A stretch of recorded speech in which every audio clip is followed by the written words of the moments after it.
Hey, you may not know this about me, but I love science fiction. And in science fiction, it gives you all sorts of scenarios and paradoxes. I love it. And in any good science fiction film, there's time travel.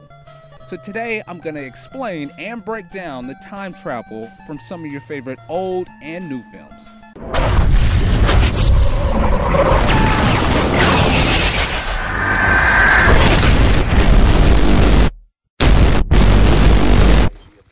And a quick heads up, guys, this is an awful game, okay? And I only put this on here just to show you how bad my internet is. Like, it's so bad. This is 10 o'clock on a Wednesday, 10 o'clock Wednesday morning, and the internet is just as laggy and choppy as it possibly could be. You know, I have Comcast.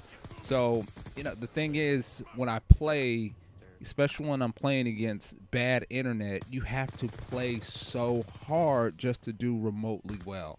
So when you guys send me invites and I don't accept, a lot of times I'm just playing on really crappy internet, man. God, I hate it. Okay, wait until I move. So today I want it to be techie. Okay, I love sci-fi. I love sci-fi movies. Chronicles of Riddick.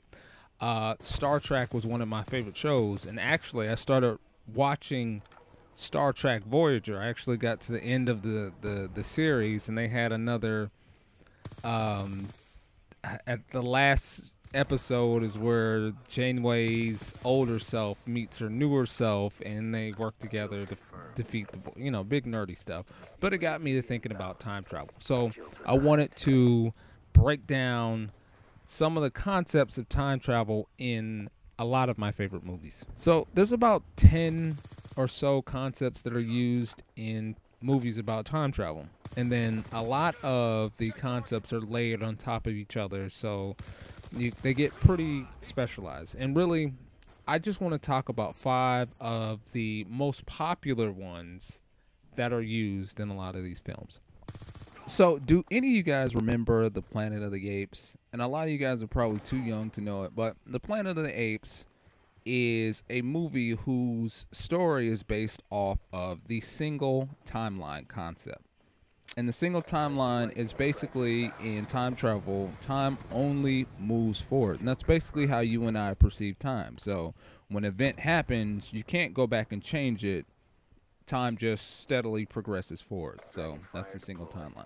Now in Planet of the Apes is about an astronaut who gets lost in space, frozen in space, or whatever you want to call it, and then comes back to Earth, and the planet has been taken over by filthy apes. Okay, now he thinks that he's gone to some alternate reality or alternate universe, planet, whatever it is. But as you find out in the end of the movie, where he's kneeling in front of the Statue of Liberty, he finds out that it was Earth all along, and you can't change time. Time just moves forward. So another time travel movie that I enjoyed, and this one I liked, especially when I was younger, is Back to the Future, the entire series. But today I'm just going to talk about Back to the Future 2. Okay? And Back to the Future 2 builds on the concept, or uses the concept of the multiverse, or the alternate reality concept. And basically, the multiverse, you can travel forward in time, you can travel backwards in time, and also you can create an alternate universe. And basically what happens is, if I'm walking along, I drop my keys on the ground, the effect would be that I would pick my keys up. But in the multiverse, how it would go is you would have reality A, where I walk along and I drop my keys like I did originally, and I pick them up. Then you would also have reality B. At that point where I dropped my keys, you would have a reality where I never actually dropped my keys in the first place. So there'd be 2 separate realities. And that's the time travel concept that Back to the Future 2 is made on. What happens, of course, you remember in the first Back to the Future, McFly's family is all happy, they're rich and all that stuff. So in the second Back to the Future, the doctor comes along, they go to the future, they find this sports almanac that has all of the winning scores for all the sports event up to a certain point. Biff, who was his cleaning guy, actually takes the almanac and the time machine back to himself in the past and gives it to himself. So when they go back to the past or their present, really, everything's changed. Biff is rich and powerful. McFly's dad has died, and all this other stuff. So in this movie, there's two separate realities: the original reality where McFly's family was all happy and great, and then the alternate reality where Biff has taken over and now rules the world. Now this one's an old school movie, and you may or may not consider it a movie about time travel, but it is. It's Groundhog's Day. And Groundhog's Day, as a matter of fact, I also want to talk about the butterfly effect, because both of these two movies use the exact same concept, and that's the concept that only information travels through time. And information can be data, it can be your consciousness, and in these movies, it's their consciousness that travels back and forth through time. Now, in Groundhog's Day, it's about a character who keeps reliving the same day over and over again.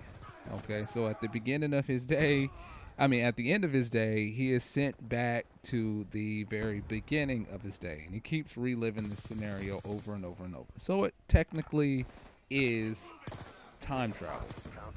Now, in the butterfly effect, it's a bit different. Same concept, only information travels, only his consciousness travels. For him, he reads these journals that he wrote when he was younger, and it teleports him back to that time when he was younger. But the only thing that travels is his consciousness.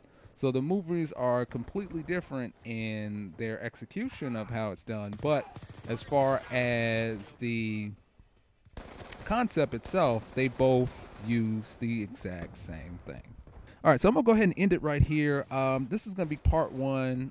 Part two I'm going to release a little later on. And part two has two of my favorite concepts of time travel. So make sure you check that out. As always, if you like the video, make sure you click the button. Also, I have many other videos. I'm going to be going to London for 10 days. And I'm going to video log that as well, so make sure you be on the lookout for that. Also, if you like the videos, click the little subscribe button, and as always, guys, thanks a lot.